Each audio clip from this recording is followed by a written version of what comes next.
உடுத்திய ஆடையோடும் கைகளில் குழந்தைகளோடும் உயிரை கையில் பிடித்து கொண்டு செல்லும் மக்கள்.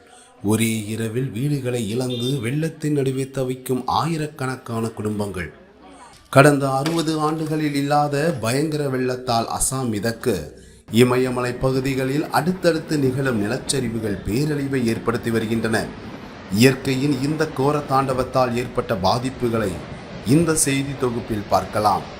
பிரம்மபுத்திரா மற்றும் அதன் துணை ஆறுகளில் ஏற்பட்ட கரை புரண்ட வெள்ளத்தால் அசாம் மாநிலத்தின் சிவசாகர், சராடியோ, ஜார்ஹாட் உள்ளிட்ட மாவட்டங்கள் நீரில் மூழ்கியுள்ளன. கடந்த 60 ஆண்டுகளில் இல்லாத அளவுக்கு மிகப்பெரிய வெள்ளப்பெருக்கை அசாம் சந்தித்து வருகிறது.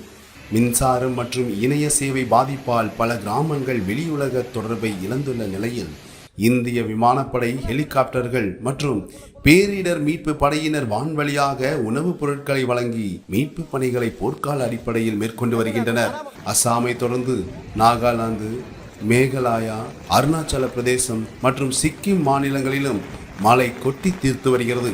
நாகாலாந்தில் ஏற்பட்ட திடீர் மேக வெடிப்பு காரணமாக பயங்கர நிலச்சரிவுகள் ஏற்பட்டு அதனை ஒட்டியுள்ள பகுதிகள் வெள்ளத்தில் மூழ்கியுள்ளன. சிக்கிம் மற்றும் அருணாச்சல பிரதேசத்தில் மலைப்பாதைகளில் ஏற்பட்ட நிலச்சரிவால் முக்கிய தேசிய நெடுஞ்சாலைகள் துண்டிக்கப்பட்டு போக்குவரத்து முற்றிலும் முடங்கியுள்ளது.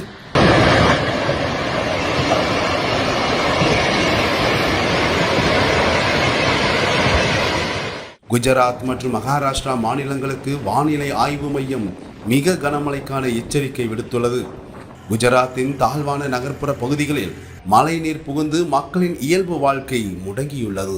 சாலைகளில் தேங்கிய மழைநீரால் வாகன ஓட்டிகள் கடும் அவதி அடைந்து வருகின்றனர். அதே போல வட இந்தியா பகுதிகளான உத்தராகண்ட் மற்றும் ஜம்மு காஷ்மீரிலும் நிலை மோசமாகி வருகிறது. அங்குள்ள ஆறுகளின் நீர்மட்டம் பேராபத்தான கட்டத்தை தாண்டியுள்ளது. திடீர் வெள்ளப்பெருக்கு மற்றும் மலை சரிவுகளில் ஏற்படும் அபாயம் உள்ளதால் பொதுமக்கள் ஆறுகளின் கரைகளுக்கும் மலை பாதைகளுக்கும் செல்ல வேண்டாம் என பேரிடர் மேலாண்மை துறை கடுமையான எச்சரிக்கை விடுத்துள்ளது. தற்போது மழை வெள்ளம் மற்றும் நிலச்சரிவால் பாதிக்கப்பட்ட மாநிலங்களில் தேசிய பேரிடர் மீட்பு படையினருடன் இணைந்து உள்ளூர் நிர்வாகம் தீவிர மீட்பு மற்றும் நிவாரணப் பணிகளில் ஈடுபட்டுள்ளது.